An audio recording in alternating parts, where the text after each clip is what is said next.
right, I'm late. Let's go.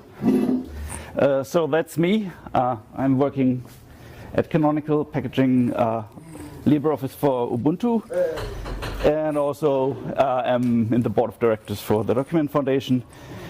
And well, let's go back to 2010, because that was when the whole thing started with the new build system, new back then. And I wanted to just have a look at what we thought we would do back then, and how we thought we could improve stuff back then, and what we actually achieved from that. So yeah, that was one of the original slides from the Open Office conference in 2010, except that it didn't have this branding, but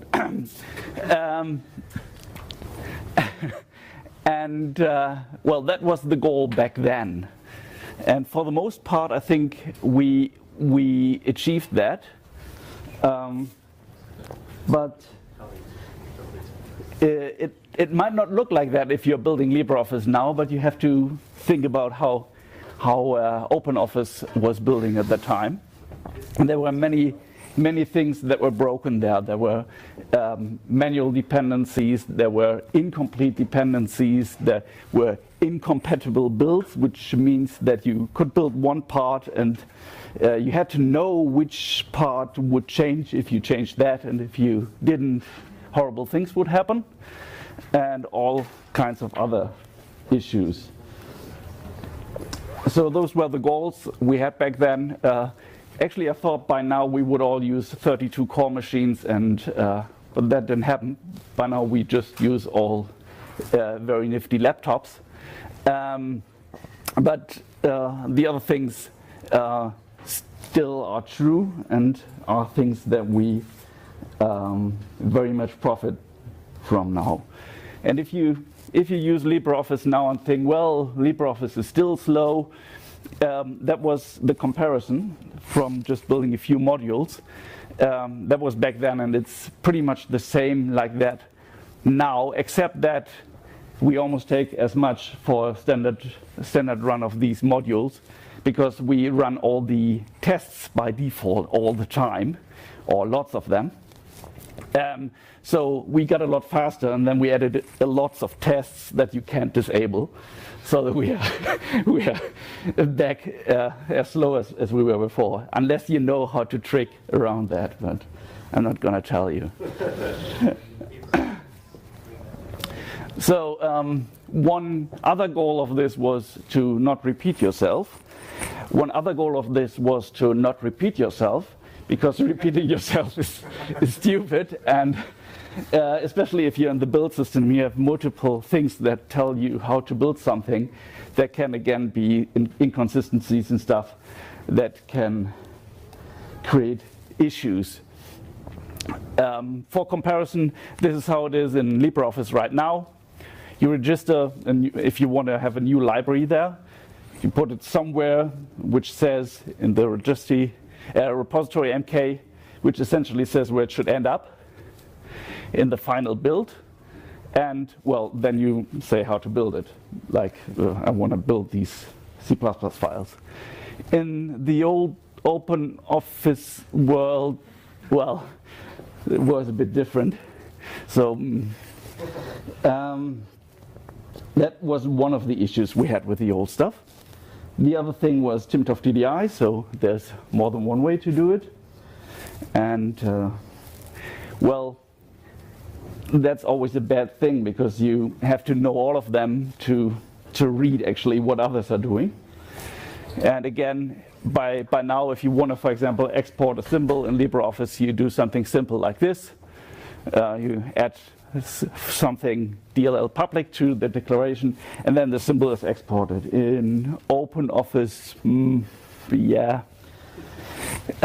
you could have multiple ways to do that, and every one would cause interesting, slightly different effects. So again, it was troublesome. Oops, same slide. So this was the initial implementation of the back then, new build system, where we had all these targets in one huge dependency tree. And that meant that we were aware of all the stuff that was happening in all the build. We didn't have like these horizon effects where you would do an incompatible build, which meant you built something and said, I'm pretty sure this is binary compatible with the rest, and trust me. And it actually knew if it was binary compatible or not. And most of the stuff, so the core stuff of this is still like that today. A few things changed, like the backwards compatibility is gone. We don't need like to deliver and copy stuff 5 times around. We needed to do that in the old OpenOffice build system to be compatible with the old build system. So thanks to all these guys who helped contributing to this. The important quote here is, I say we take off and nuke the entire site from orbit. It's the only way to be sure. That was the last comment when we killed the last part of the old build system. So that needed to be in the commit message there. So with this, we had the whole build system on essentially on one build system, and not like we had before, 2 or rather 3, like the old one, the new one, and the one that mixed everything between those, which was some ugly Perl hackery. And then I got bored, and I wondered if I could do more than the stuff that I originally planned for the new build system. And one of the things was, well, actually syntax highlighting and using IDEs is a pretty good thing, but it's hard to like manually tell your IDE where all the include paths are and things like that. On the other hand, well, we can't just say use Visual Studio and then we build everything with Visual Studio, because that's kind of hard on Linux and on other platforms. So using just an IDE as the main build system doesn't work. But what we could do is have the normal cross-platform build that we had before, and export solutions to different IDEs so they could be using this to give you syntax highlighting, debugging, and stuff like that. So the first I did was kdevelop, because, well, it seemed to be easy to me.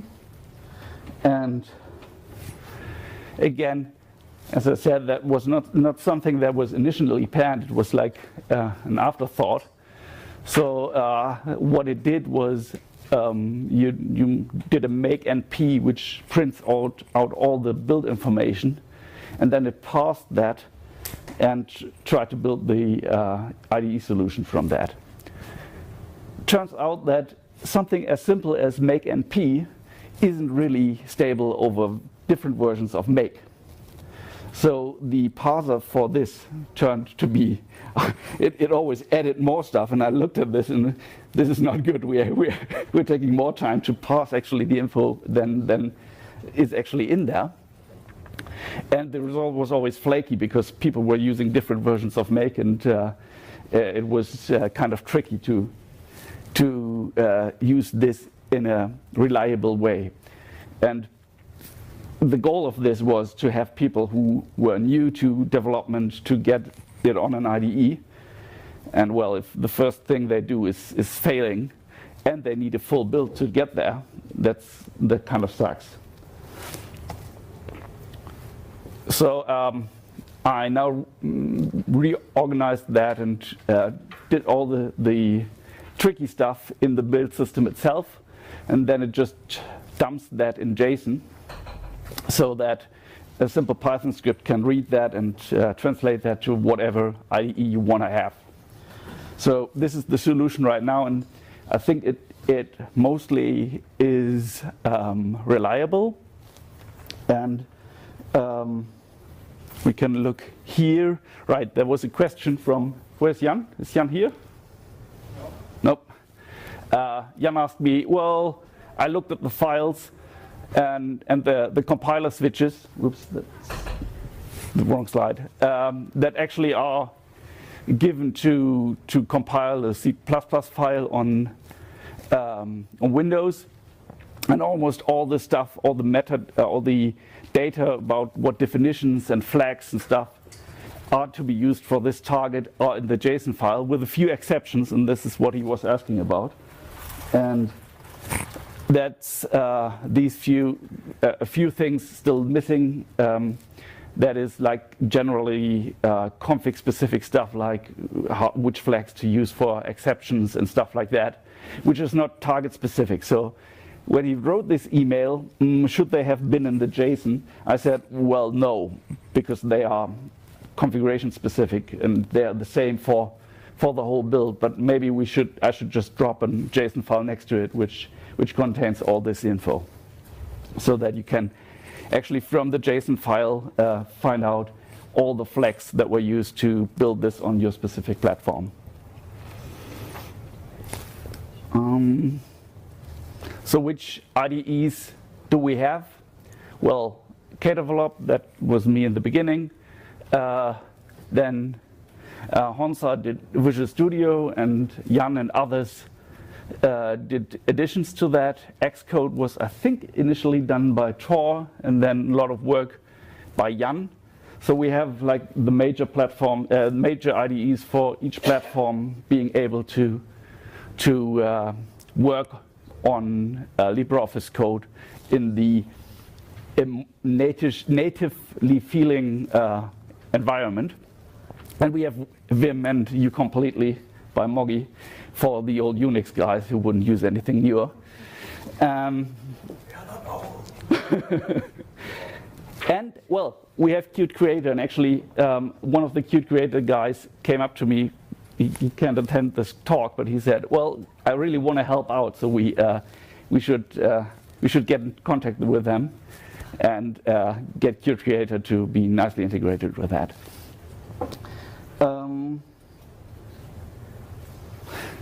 So the past was what I aimed to do with the original new build system 8 years ago, and this IDE stuff is just like a nice additional feature.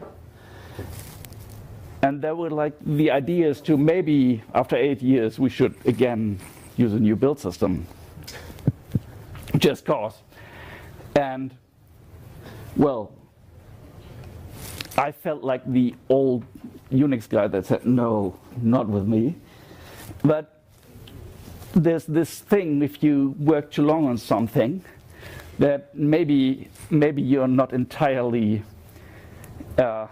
well, neutral on this. So when I said, well, you should never look at this, I looked. The next thing I did was look actually how much of this build system was actually done by me. And hey, good news, although I wrote the original stuff, there are other guys who do own a lot more lines of it by now than me, so it's not mine anymore. Great. David, Michael, congratulations, you own this thing now. So again, and also the distribution of so this is the lines of code and who last touched them. And it's pretty even distributed, and there are a lot of people touching lots of areas there.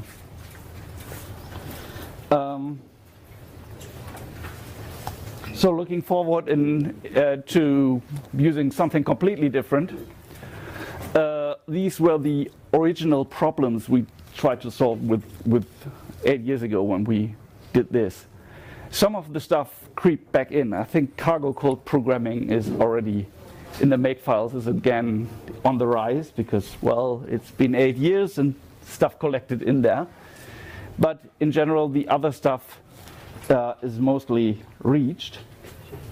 And I would add one more thing, the two that I spoke about. Do not repeat yourself, and don't do timtof TDI. And that's one of the main arguments against something like let's use Visual Studio directly and then like export that to somewhere else. Can you please explain timtof TDI? There's more than one way to do it.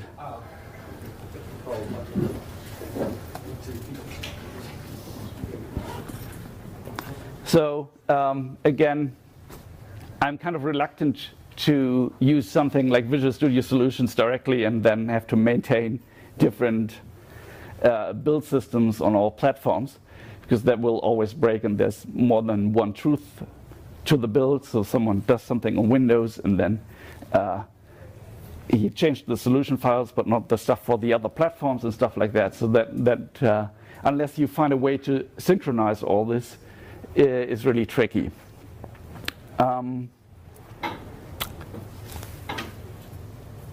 The other challenges, so I think we should stay with something that is one single build system, whatever that is. And well, the other stuff like having auto-generated intermediates, who here uses automake and autoconf and loves it. You're loving it? Okay. We gotta talk. The other stuff is, well, custom targets, like again, this is having more custom stuff in the build targets, which is not like the usual cross-platform stuff. And the degrees of freedom in... I have a data point to add if you want. Oh, great. Later. We started a CI job to do random config and see, if they pass the configures phase, right? You can build a thing by just random config. Uh-huh. And the last number is, I run that once a day, at night, just for fun. And 79 failure, 11 success so far. Uh-huh, right.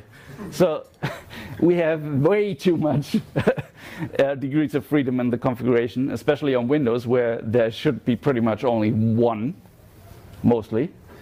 And so that's a goal again to get away from the build system. And that means, for example, well, the candidates for this are obviously CMake, or maybe use Scheme in Make as a migration path. But the advantage there is not to rewrite everything from scratch again, but to softly migrate to it. But the most interesting issue probably is the build execution, because Ninja is a lot faster than what we have now, because Make is just awfully slow parsing all the dependency files that we have, which are just huge. So, yeah? Do a lot of those. Yes, when you do a no-up build, the speed of Make is important. But when you build real thing all the time, what really matters today is not so much the build time, is the reminding problem with files and we do it. Yeah. We do have external that still run with -J1 because they're still broken and still can't build parallel. And we have a lot of tests, and some of them are really not balanced, and they have a long tail. And we spend quite a lot of time where we have only one core, two core use of the 32 that you hope we have, and we do have.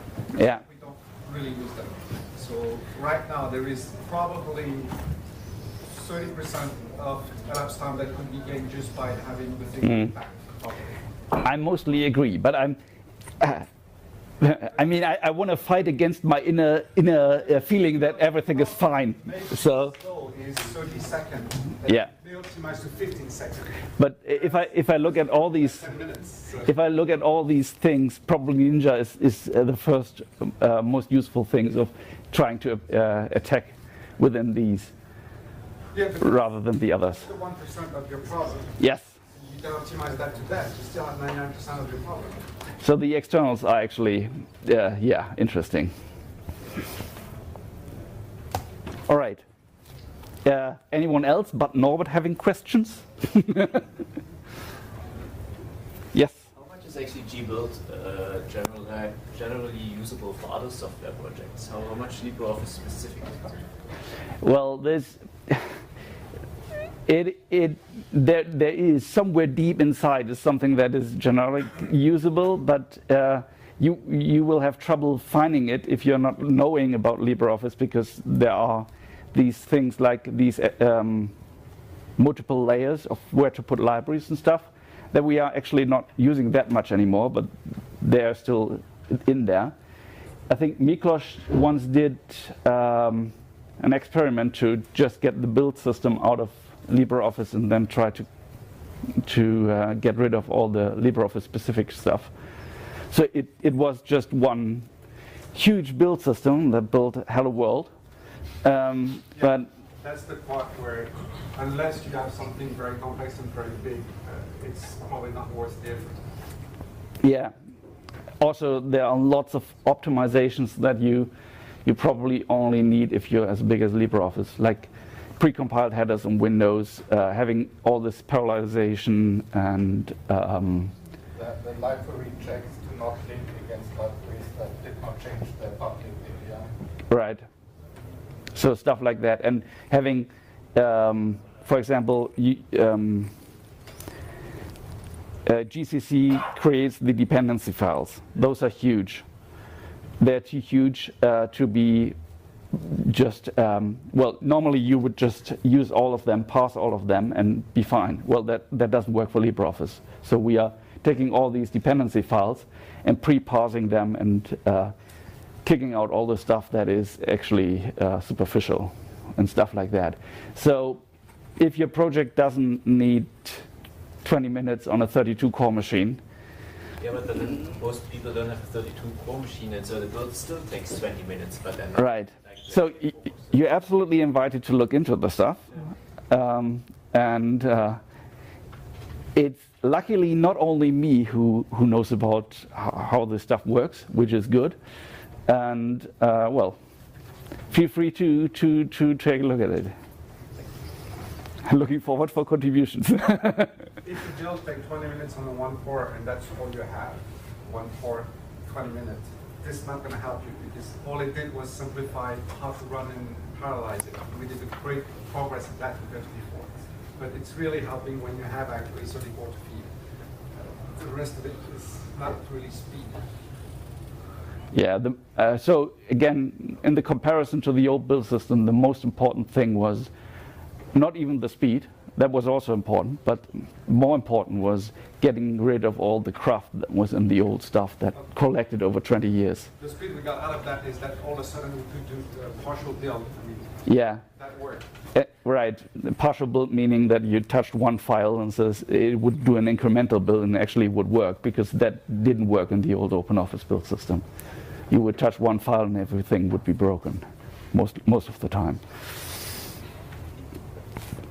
Okay, I think I'm over time already, yes. Thank you.